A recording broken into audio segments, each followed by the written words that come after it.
All right, well, I want to try to stay on time. We might try to see if a few more people want to come in. And I'm sorry. I'm sorry. And of course, I'm going to call on you while you're standing up. But what was your first name? You? Yeah. Shoot. Yeah, you. It's Colleen. Colleen. So Colleen was like, these seats should be filled. What is happening, right? I have to say, of all of the sessions, this is the one I'm most excited about. Oh, I'm glad. Because right now, I'm David Kaleski, yeah, for those of you that don't I'll know. Just start talking. And I'm not going to bore you with my background, but I've been in the industry since 1994. I owned breweries for 25 years. The last 5 years I'm consulting, and what I'm seeing post-pandemic and most recently election is there's kind of internal crises going on. There's a lot of pressure that's happening among staff, amongst owners. So conflict resolution is a very hot topic, and one that I'm looking forward to Sara Martin giving us giving us some introspective on, because she has 25 years of experience in this field and has been in conflict resolution discussions amongst people that number in the thousands. So I'll let you we could read her bio, but I think it's going to be more fun hearing it from her. So without further ado, please. Thank you, David, and welcome. As David said, my name is Sara Martin, and before I really tell you a lot about myself, did you know that relationships actually get stronger when there's conflict? Right? Did anybody learn that in school? Like, the more that you argue with somebody, or that you might, see things differently, the stronger your relationships get. Anyone subscribe to that? All right. Now, can you do me a favor and close your eyes and raise your hand if you, I want everybody to close their eyes, and then raise your hands if you feel like you tend to avoid conflict. All right, good. So there's a good mix in here. You can open your eyes. I just want to call anybody out. And yeah, so it was just so you know, it's about 50-50. So what I really enjoy is having conversations, right? Talking about real life situations. So maybe this will help you at work. This can help you at home. Like David said, I've been doing this a long time. And one of my first jobs, I don't know where everybody's from, but Freihofers is a local baking company. Freihofers, Entenmann's, they were all part of Best Foods, or they had a bakery right here in Albany. I was in my 20s, and you would get hot chocolate chip cookies right off the line, which was amazing. So I said, geez, in college, I didn't get the freshman 15, but I got the Freihofers 15 quick. So I said, can you please stop bringing this over here? But I would watch my boss, and that was a first-time job, and I did a lot of benefits and paperwork and all of that, and I could hear my boss, and they were a union shop, right? And mostly males. Most of the time, she and I were the only females in the room at that time. And, she, I was like, oh, I don't want to do what she's doing, right? Like, I am, also conflict avoidant, right? Like, that feels bad, right? So then all of a sudden, my brother worked night crew at Price Chopper, which is a local grocery store. They're all over New York State. Hopefully you guys are familiar. And brought me a posting. I was like, oh, I like this job. And I got there, and oh my gosh, I'm doing it, right? It's like sink or swim. Here's this investigation, here's this one not getting along with this one. I always said I was like the company bartender without the alcohol, right? People see me like, oh, what do I need to complain about? Oh, I have this or I have that. So, fortunately or unfortunately, I do have a lot of experience with people in conflict. I also became a yoga and meditation teacher through my own healing and my own growth and my own struggles with what I will say, not really having a pause button, right? Anybody relate where you said it, there it is, and oh man, right?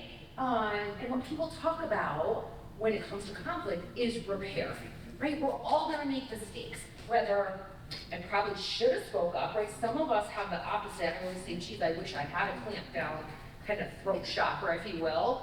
That's a lot of people's response. For me, I'm an over talker. I'll fill the silence and say stupid things, or if I'm mad, it's gonna come right out, right? Whereas other people might just keep that inside and not say anything, and both of those can be harmful at times, right? If I'm around somebody and whether somebody says something and my gut tells me I should speak up, right? Or you're in a staff meeting and somebody asks for ideas. But you don't want to be that person who always has the good idea or whatever. You know, we tamp ourselves down a lot. So, you know, really being willing to repair that. Hey, you know what? I realized I should have spoke up in that moment. Or, oh my gosh, I'm really sorry that that came out the way it came out. That's the kind of repair that we're talking about that actually builds trust. There's studies done that, you know, that enhances trust. So, you know, my other, what I want to be a thought-provoking concept and things that I've seen, is it possible to avoid conflict? Right? Has anybody tried?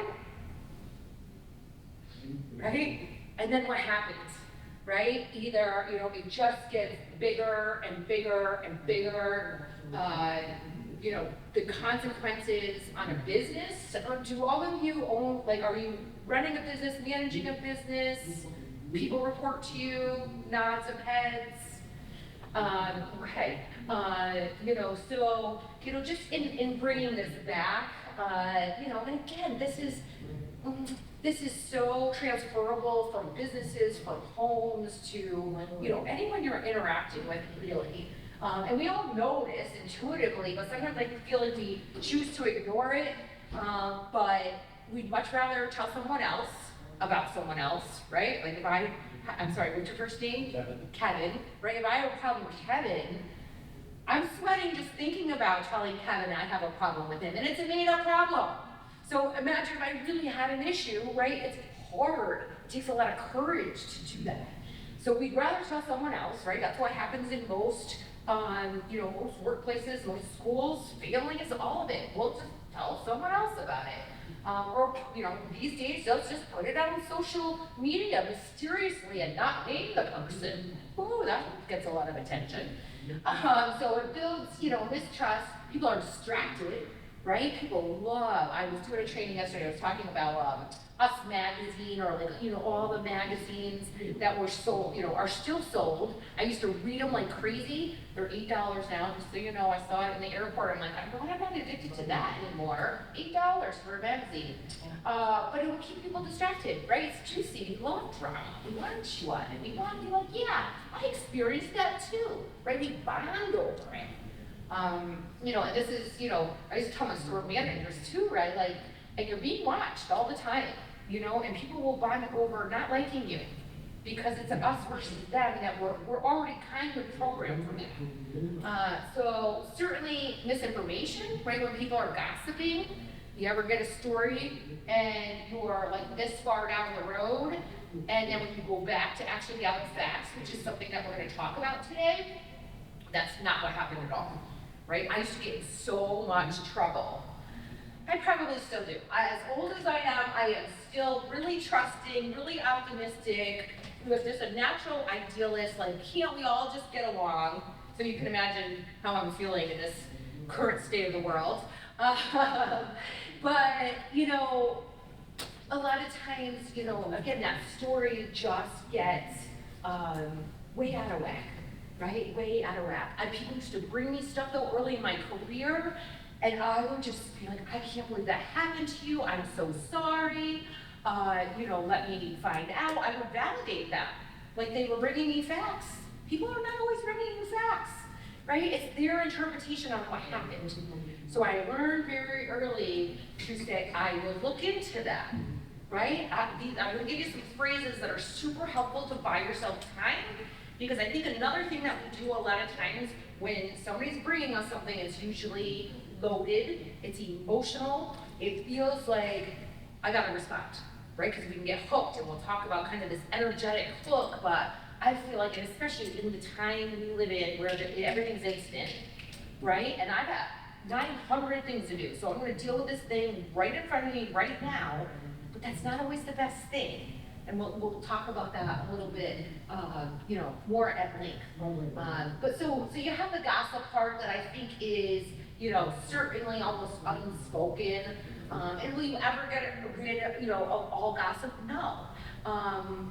But can you minimize gossip about yourself and how you handle things and your interactions with people? Absolutely, by being more direct and being willing to have something we call courageous conversations. The other big thing, and this is a real costly thing as far as staffing is concerned, a lack of accountability, right? So you've got continued conflict if it's between two people. You have disgruntled employees, which equals high turnover, right? So, it's funny, a lot of times I think people think that human resources is like, maybe always on the side of the employee or a kind of soft, right? At Price Chopper, they called us the dark side. We were the dark side. Like, don't talk to them. It's a very old school business, very patriarchal. So if somebody was going to advocate, I think that was nerve-wracking for them. But again, it's about balancing that, right? People's dignity, people's human rights, all the laws that are there, but also running your business, right? And making sure that, businesses are profitable. And, when we look at turnover, it ranges from 1/2 to 2 times an employee's annual salary. So that's the hiring, the training. Anybody in charge of staffing here? Anybody do their own staffing a little bit? Okay, that's a good time, isn't it? It's like you might as well just be the hamster on the wheel. It's like, okay. And anybody who works in a business understands what the effects of being understaffed feels like, right? If you work anywhere and you have more than one person, and if somebody calls in or you're down a shift, night crew, I would experience this all the time. This person's horrible. They never come to work. But they're here once, 1 out of 3 shifts. We'll take it. Compared to trying to hire somebody.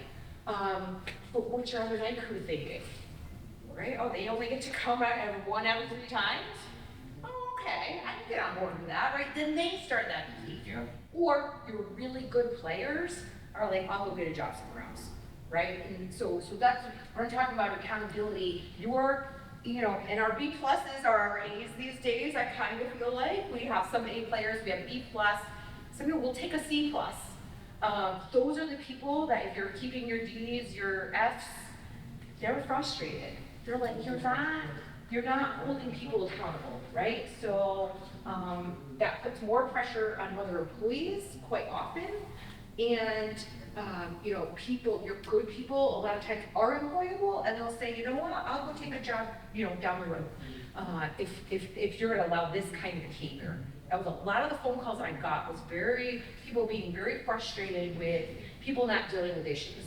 So again, and these are the tough conversations we don't want to have, right? So we want to talk about proactive relationship building today, understanding how to manage yourself in these difficult conversations, finding out what's at the root of many issues, how to deal with difficult employees, and certainly conflict resolution strategies. And I'm sorry, that does say parents. I did this for a school not too long ago. So I really do want to hear from you guys, like what kind of challenges are you guys facing as far as any conflict going on, or staffing, or life in general? Yeah, thanks.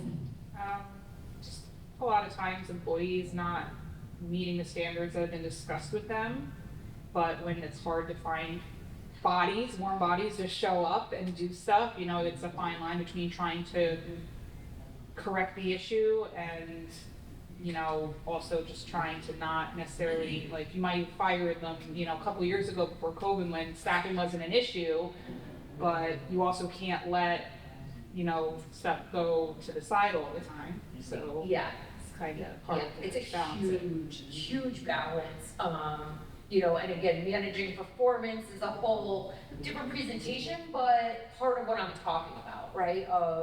And again, it's so hard. We always talk about the golden rule, right? And a lot of us came up with the golden rule, and now it's like the platinum rule, right? People want to be treated the way they want to be treated. So it's hard to know how to handle certain things and who's going to respond to a written documentation, who's going to respond to, hey, I really care or value you. There's different strategies to use to try to get people on board.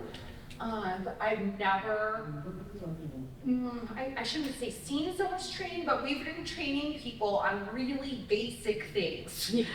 Really basic things, and I do a whole generational thing, and I don't want to stereotype. There are spectacular people coming up, but there are real things in this generation coming into the workforce where everything has been instant for them. And we are all getting some level of attention span deficit, right? Retention when we're TikToking all the time. It's like, oh, I can retain 30 seconds of information. So that's an actual thing to, make sure, and we'll talk about involving the person in the solution too. But like you said, knowing when do I do that? Are you in a place that has like a progressive discipline process in place? Yeah, we have kind of like a it's like a verbal and then maybe two writtens and then, we haven't had to fully get rid of someone, like meeting all of the steps, but it's just uncomfortable, like, I don't know. 100%. I don't know why you even have to talk to someone 3 times about something, to be quite honest. But like I said, it's hard to find people nowadays. That's it. So it's a lot of deep breaths, a lot of patience. But some people won't take you seriously until you put that pen to the paper. Like that's good to say, hey, we're using it, but we haven't had to let anybody go. So for people who are reticent in doing that, like again, I hate to say, it's kind of these old school, a lot of managers. Well, I probably shouldn't have named the company, but way back, they would have cooler talks with people. Like, that's how, and I always see this, like, I always liken leadership to how we were parented also, right? So, but the boomers, like, they were yelled at and spanked and whatever, so they were managing like that. And when I first got there, 20, 25 years ago, I was like, okay guys, time out. That's lawsuit stuff. We're not, holding people captive in a cooler to yell at them anymore. At the same time, right now, we pretty much wrap our kids in bubble wrap. They get a trophy for coming to soccer practice, so they need a lot of validation. And they need things explained more than once. And unfortunately, we're in a little bit of a hostage situation. It's like, I have to do it because I have to run my business, to your point. So, yeah, I see it I think a lot. what's happening is that the employees have taken the upper hand. 100. In many of the businesses that I'm seeing right now, and a lot of it is the fear of the employer having to replace them, having to replace everybody.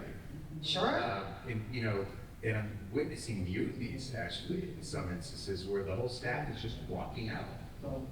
It's a difficult time right now. Somehow to regain control over your company is a difficult task. Yeah. So to really say, this is what I stand for. These are my values. And again, I'll give you 3 warnings when it doesn't seem to be happening or there's performance problems or whatever it is, and then being brave enough and trusting enough because there's great people out there. Anyone go to Trader Joe's? Who are these people? Where do they come from? What in the heck? I had somebody run, I told them it was my birthday, they ran after me with flowers. Somebody empowered the cashier to run after me with flowers. Like that's a culture to think about. They're finding them somewhere. So, and they're taught, and maybe it's during onboarding that they're taught to comment on my earrings, comment on the food. Like I said, I'm a very kind of extroverted person who just wants to be liked, so I want to pretend like they're so interested in me. I'm like, they were trained to have a conversation with me. But again, whenever you're, disappointed or feeling like I can't find people, go to a Trader Joe's. Maybe do some recruiting. I don't know, but they are out there. So that's the other piece, because a lot of times I used to say, you needed to go through 4 or 5 to get one. That's exhausting. From a hiring, training standpoint, it's exhausting. So, I have somebody running a law firm right now. She's exhausted from turnover. And she's like, I just have to accept it as part of my business. That's it. No, so it affects the business and customer service, so it actually goes both ways. And it's expensive. 100%. 100%. And I shouldn't say I'm going to accept high turnover, but I have to be willing, if there's somebody that's kind of, that bad apple situation, right? Of like, I do have to be willing to hold somebody accountable. So yeah, to your point, I don't want to say, accept high turnover as, part of business, but you will have turnover. And sometimes it's for great reasons. That's the other thing. So a lot of times, like, I go into companies and assess the structure, and sometimes you just have the wrong people. They're great people, but they're on the wrong seat, on the wrong bus. Well, yeah, please. Can I speak Please. about this? So I'm not in the brewery, it's not one, and I divide mine, but there is a brewery local to me. And I will support them all somehow, and we've heard recently that it's larger, so they've got a lot more staff. They've got a kitchen staff, and they have a bar staff, and then they have a cleaning staff, and so it's more. Sure. And so I know they've had a turnover, right? You could hear it in what people are talking about. And I stopped it several times. I feel bad. Like, Well, and also here's an this application. market is terrible. I feel bad for them. You can't give them a break. Please give them another opportunity. But that's the reputation they're getting from that turnover. Unfortunately, I haven't had that because I haven't had that many employees. So it works for me, but I feel bad. Yeah. So again, you're being anonymous, so I'd love to hear real world feedback. What do they say? Like, what is the cult? What is making people, are they leaving or they're letting people go? Or a mix? I cannot. Not sure. Okay. So I'm just curious, like, it'd be good for you guys to hear, okay, this is why people are leaving. Well, I don't think they're making the money that they thought. The market's a little bit different. I think there's some of that going on. I mean, I can't imagine that being any different, but it affects food. It affects the service. Sometimes the bartenders are not understanding or offering samples, and when they come there, they don't feel like they're a patron. They feel like they're just, what do you need? It's very quick. And so it's very different from the time that they were there before. So that's what happens every time. And, we sat here today, and when he cuts and it talks about that customer service and excellence. So the turnover, spending time forward is going to help for the Yeah. original. Yeah, 100%. 100%. So, and we'll talk about, how to make sure people do feel like they're valued and, kind of some of those things that people tick. But certainly we talked about the current environment, uncertainty, fear, stress, instability on the rise, social media, just making us think we can say whatever we want to say to whoever we want to say it to. So how do we deal with all that, right? So we want that proactive relationship building, right? Just as you heard a lot about customer service. Again, it's, get over the fact, yes, you're beholden to your staff right now. That's just how it is, to a point. To a point. I work with South End Children's Cafe here in downtown Albany. Love Tracy Keeler, if anybody's from the Albany area, she's amazing. And just want to feed some kids in a church. Okay? That's what she was doing. And then all of a sudden, $1 million grants. Now she's got a staff of 30, 35 people. And again, a lot of them telling her what to do. And she's like, she's getting so, and she's a pleaser, and she's an accommodator. And, what I've been able to help her, I said, firm and fair.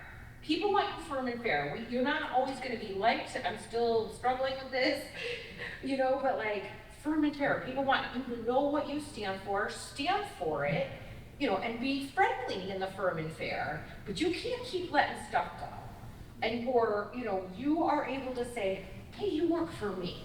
right? Because it's a whole shift, what I see, you know, in the dynamic of, you know, what's my employer done for me? You know, most of us coming up, it was like, we had a boss and it was like, let me make sure I take the initiative to help my boss, to perform well, to do all the things. Just like trying to stay out of trouble with your parents, right? When I talk about parenting, right? But now the parental thing has shifted, so the parents are pleasing the kids all the time. So the kids come to work looking to say, what are you gonna do for me? Right? And we're not gonna change that right now. So it's like, where do I find that balance? But certainly relationship building, right? People just want to know that they matter. They want to know that they bring value. So get to know the people, you know, family, pets, hobbies. I'll get back to it, just say hello, but, you know, making deposits and withdrawals. Am I making deposits? Do I know my people? Again, this room was small enough, I probably should have asked what capacity you guys are operating in, so I could be more specific, but, you know, the just say hello came from one of the best grocery store managers, made the most money, $1 million stores, held up like on this pedestal. I got so many calls about him. I was like, what? And he wasn't a bad man. He just was so driven. You know, he grew up through the grocery business, so he was driven to produce, and he'd come in and just, I'm gonna build this display, I'm gonna do this thing, and he didn't acknowledge people. He had a building of 120 people most of the time, and he never really walked around and said hello. I said, John, can you just say good morning to people? That's it. You know, because then when you're approachable like that, like when you're, you know, touching base and, you know, hey, how'd your kids, you know, softball game go? Or, you know, you're touching base about those things, that is, you know, when I feel like I matter, right? And I grew up in the restaurant business. My daughter's actually making tables in Harlem right now. And I watched her in Saratoga at a couple different restaurants to know like why people turn over, like when they feel like they're part of something, they want to stay, you know? So you want to just make sure you're making those deposits, making sure that they know the status of the business too, right?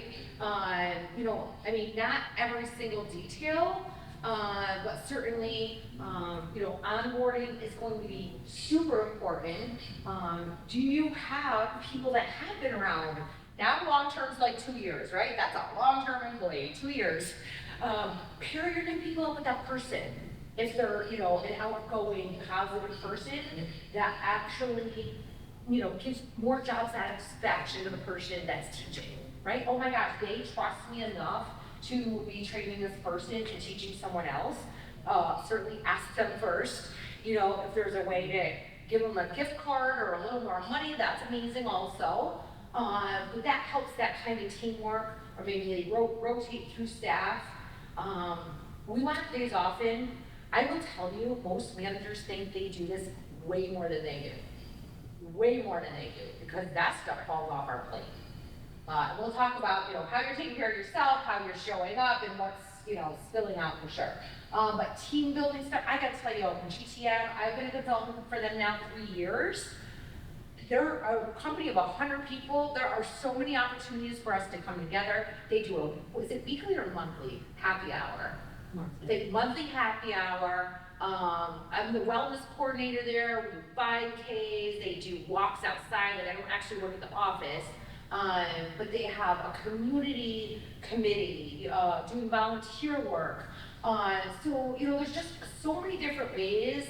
And you know, it's mixed whether people want to do anything outside of work or not. But if you're, you know, in a brewery situation, bring them in, and you're not open in the morning or whatever, bring them in the morning and do something fun.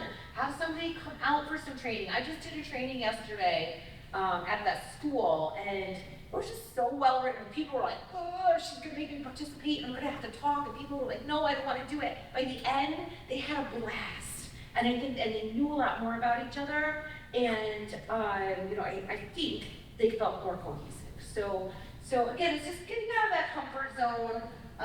You know, again, some of you may be able to teach this or have already done a lot of this. but this is, you know, and again, this is something I started learning when I was about 40 and totally burnt out and stressed and I wasn't taking great care of myself. So, you know, has anybody seen, I always call it a meme, and my daughter would be like, it's a video, Mom, it's not a meme. But, you know, the video of, you know, whatever you're carrying, right, is what spills out of you, right? So if I, you know, you were kind of sharing a morning, if I had a morning where somebody missed the bus, and then this, and then that, and then this, you know, this was my life. It was just boiling up, and I forgot to take the garbage out, now I gotta go here, and I gotta deal with that conflict, and all the stuff.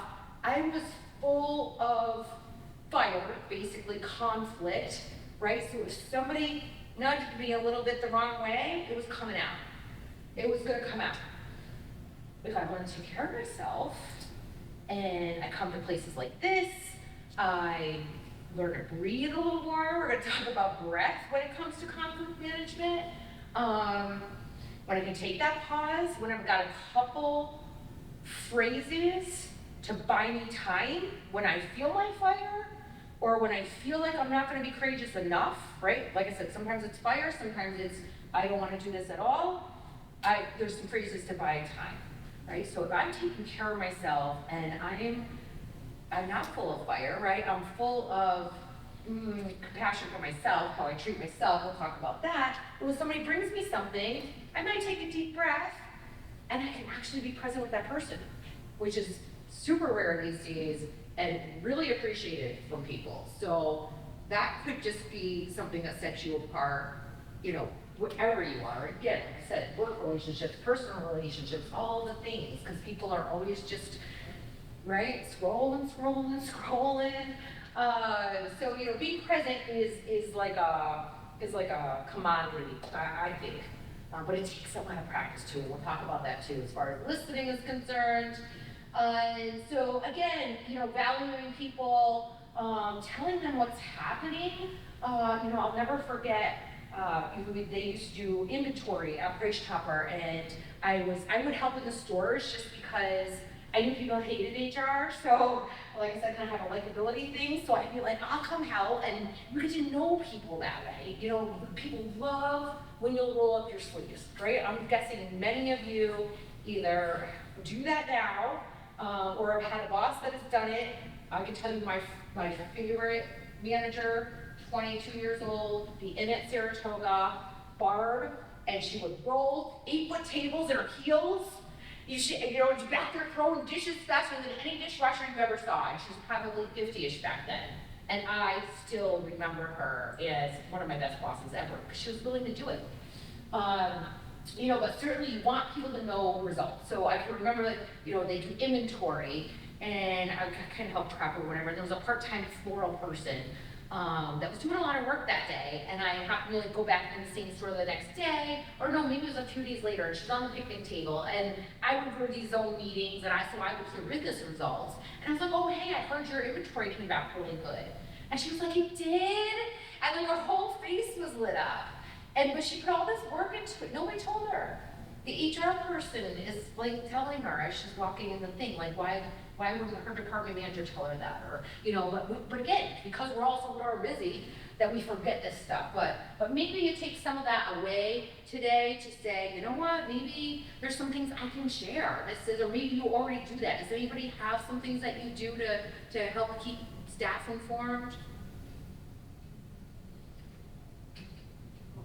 I think shift meetings are important, right? So you bring whoever's on the floor and you can discuss certain events, certain things, but opening the lines of communication. Yeah. And I think that's key. Yeah, like even little huddles, like I know GTM does, you know, huddles.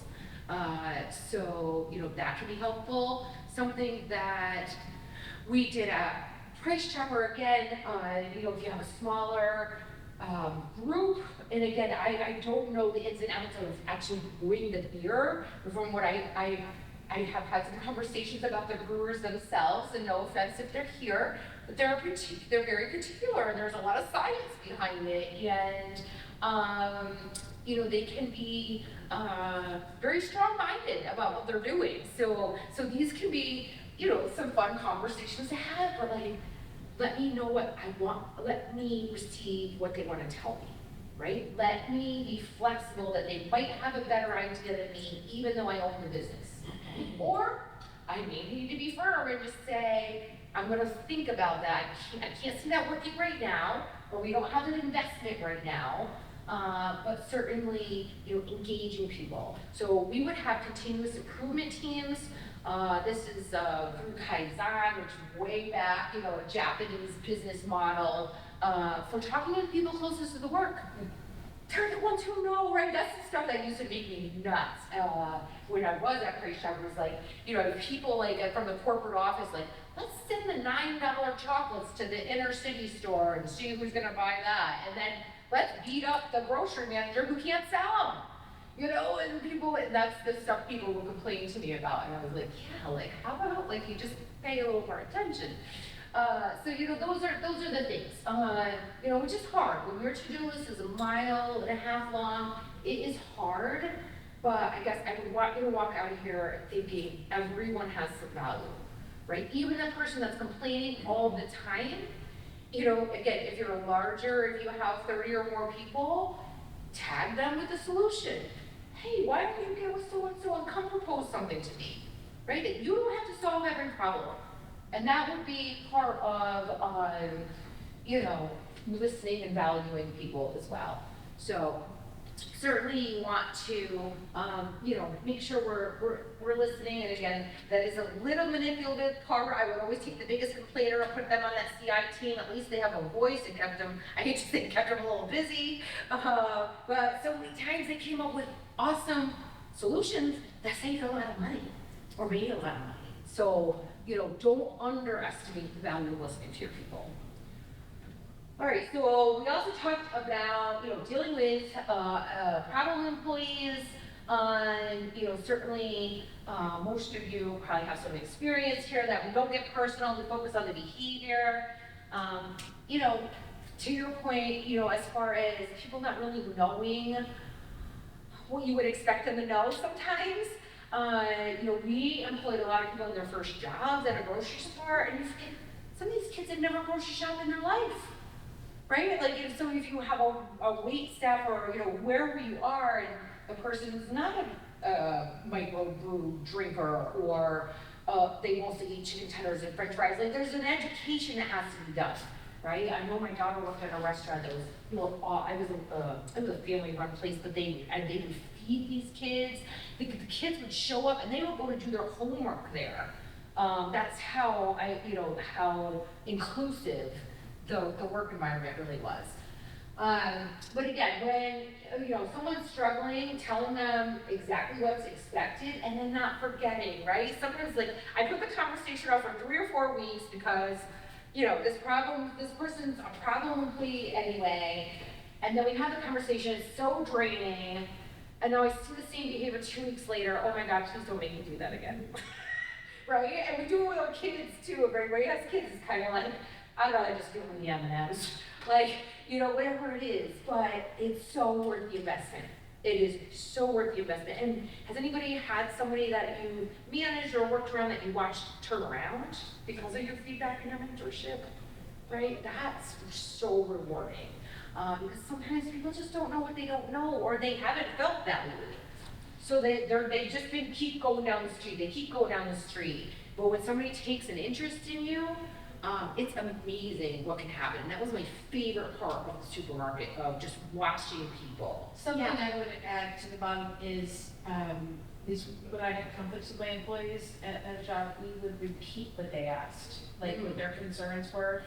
I stop and listen, I take a deep breath, and all right, let me understand this is what you're looking at, and I would repeat it. Because unfortunately, they'd come and they'd give me some opinions, and then they would get upset that we didn't take action on it, or we didn't do anything the way they wanted, or their suggestions. Yes. So they felt that they were never heard. And so that was feedback that we received, that they weren't heard. So for me, I had to focus on making sure they were heard. Not everything they were gonna give me was something I was gonna act on, but I was going to look into things so I just repeated it. No, 100%, that is a form of active listening. And as for me, as I get older, it helps me stay on track of what we're talking about, right? As I'm older and my attention span's getting smaller and smaller, I feel it, so it does help me stay engaged in the conversation too. You know, but again, and then really being honest, if, you know, I hear you, I'm listening, let me think about this, right? If you said that, you better go back a week or two and say, you know what, I'm really giving it some thought, or I talked to my partner, and we're just not gonna be able to do that at this time. I think it's a great idea. But don't snow them either. It's not a great idea. Don't tell them that. You know, just say, I don't think that's going to work for here. But please continue to give me your thoughts. I really do value, you know, your thoughts. So great point. Really great point. So when we're in, you know, more of a conflict situation, you know, I talked about, you know, really kind of using your breath, taking a breath, and sometimes, I mean, this is, you know, this is bold and brave, but sometimes asking, hey, can we both take a breath, right? If it's one, hey, let's just take a breath here, right? Just for a second. It's becoming more common. It is something we do all the time, but it's crazy to me that conscious breath will calm your nervous system. So you want to be able to do that, but sometimes even if you're just doing it yourself, it pauses for a minute and it helps the other person, right? So I used to have somebody who became my boss at Price Chopper. She was my peer there, right? I get all worked up. I was so righteous. And if you see me now, 25 years ago, so righteous. And I was gonna bring world peace to the grocery business. So I go, you know, no, worked up. We should be like, well, Sarah, what do you think, you know, might be a solution to that? And it took me a year or two to realize she's talking to me low and slow, and then I'd start mirroring her, right? So if she met me where I was at, we'd both be in it. So if you can kind of slow down, so the picture I have is kind of backing up, observing, not what I say getting hooked, right? Because that kind of energy can just pull you in. So we'll talk about some ways to do that. You want to focus on facts, not emotions.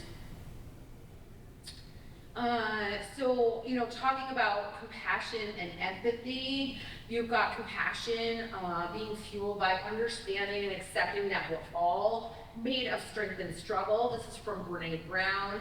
No one's immune to pain or suffering. Compassion is not a practice of better than or I can fix you. It's a practice based in the beauty and pain of shared humanity. So that's a little heavy for managing people. Is it Colleen? Okay. But to Colleen's point, so many times, people just want to be heard. It's not even. I'm going to confess a little confession. When I was really getting burned out, I mean, the conflict and so many times, because I had a sense of urgency too, right? So sometimes I didn't feel like somebody was upset or whatever, but it wasn't like a 911. I'd give it 24 hours before I call people back. Guess what? Just spewing it out on my voicemail or whatever and sleeping on it, it wasn't as big of a problem 24 hours later. So sometimes you can buy yourself a little time too. All right. Usually I'm the only thing between people and lunch, and now I'm feeling like I'm the only thing between you guys and happy hour. That's even more. We'll keep flowing here. So again, empathy is a tool of compassion. I put this guy's face up here when I do any kind of inclusion training or diversity training, conflict management. Like I look at this guy and like all the judgments we have, right? All the judgments we make. Everybody maybe have one employee that is like, I'm not making eye contact with them, or we think something ahead of time, like. A lot of our brains are programmed to take our past and put it on our present. I look at this guy and he looks grumpy and stay away from me, and I am not talking to him. But I say, like, what if that's how he was, right? And now he's this wonderful grandfather who's so loving and he's turned it around, but his face just froze like that, right? Like our mom said they would. right? So being really aware of our judgment, our, you know, kind of, what do I want to say? I mean, it's kind of a survival situation. Oh, there's the move, okay. You know, when it comes to judgment, right? It keeps us safe. But sometimes, you know, we judge people unnecessarily. So staying open, you know, removing your personal bias with the person. I used to manage the FMLA, the leave, when I was at Freihofers, and like I said, it was a union shop, and they could use it to protect themselves attendance-wise. So I would get like 3 or 4 FMLA requests a day. So like by the third one, I'm like, oh, you know, this is not what this is for. They're protect whatever. And there's the man with cancer who just wants FMLA. He's probably not going to miss a day, but has been told this is what he needs to do. So it quickly got me to say, you know what? Let me not assume that, you know, everyone is the same and that every situation is the same. So as far as, you know, getting entangled, like I said, I picture the backing up. I picture, you know, taking some breath. We've already talked about people just really not really heard is understood. Listening to understand and not respond. Does anybody have that skill? Just actually listening, right? We're programmed of what am I going to say next, right? Or what's my response? Or my mind's bringing up a story. Anybody told a really like vulnerable story to somebody and then they come back and they match it? They tell you about the death of their grandmother, you know, and if it's a friend and it's, you know, done well, that can feel okay, but sometimes it kind of feels like, but wait, my grandma just died. You know, why remind me this about you, right? But it's common sense, we do it as relating, but most of the time it is just really better to say, I'm sorry you lost your grandmother. That must be so hard, right? But we're very egocentric, so we'll make it about ourselves a lot, so, you know, just letting it be, and we all want to fix stuff, right? Especially as the boss, you think we got to fix it so many times. Let me think about that. We'll go through some of the terms too. So, knowing that it's not personal, finding out if there's a true issue, involving the other person in the solution. Again, that's my favorite. What do you think we should do here? You tell me. Put it back into their space. So I'm gonna jump to the helpful phrases. You guys are lucky. I'm gonna have all pair and talk about conflict, but guess what? We're not gonna have time for that. So you can do that at happy hour. But certainly, you know, I understand why you are feeling this way. You know, I hear that you're upset. I would be too. I'm sorry that happened. Please know I'm taking this seriously. And again, some of this is about investigations, right? That's a whole different class. But we want to make sure that we are, you know, doing what we can to stick to the facts. And sometimes, you know, using a third party sometimes can be helpful. We have a lot of companies that will just call for investigations or mediation, especially when something's really serious, because if you call in a third party, people are like, oh, they're taking this seriously, right? And sometimes people are so enmeshed. We actually have a lot of family-run businesses, so it's like they're so enmeshed with each other that it's like, okay, maybe you need somebody a little more, less biased to come in. So that can be a helpful solution as well. You might be willing to compromise, you know, not be married to the outcome. I heard that the other day. I was like, oh, because I am married to the outcome all the time. I know how this should go, and I'm going to make sure it goes that way. And that doesn't feel good to someone else. You have an agenda, no, let go in open. Would you rather be right or better? Somebody used to tell me, is this the hill you want to die on? Because I will get righteous about some really minimal things. You know, and again, sticking with those values, super important. You know, so that might be something that you reflect on, like, what are my no-gives? Do I have like 3 no-gives, right? I used to say, if we live by the attendance policy at Price Chopper, there would be no one working. You know, so I wasn't gonna be one of those people who's like, you got it, no, but you have to apply it fairly, consistently. You know, if you're gonna give your A player a few extra days, you better do that deep layer a few extra days. So, in summary, to get you to happy hour, I appreciate your attention today. Certainly walking on her saying, okay, what is this internal thing going on, right? And it could be different every day. I have some organizations that are brave enough to say, and I've seen this in relationships too, like I'm at a 4 today out of 10. Just to know that like, don't come to me with, really heavy stuff today. I'm at an 8 today. And that can be hard. That can be hard when you're expected to be on all the time. But just making sure you're doing things that you like outside of work.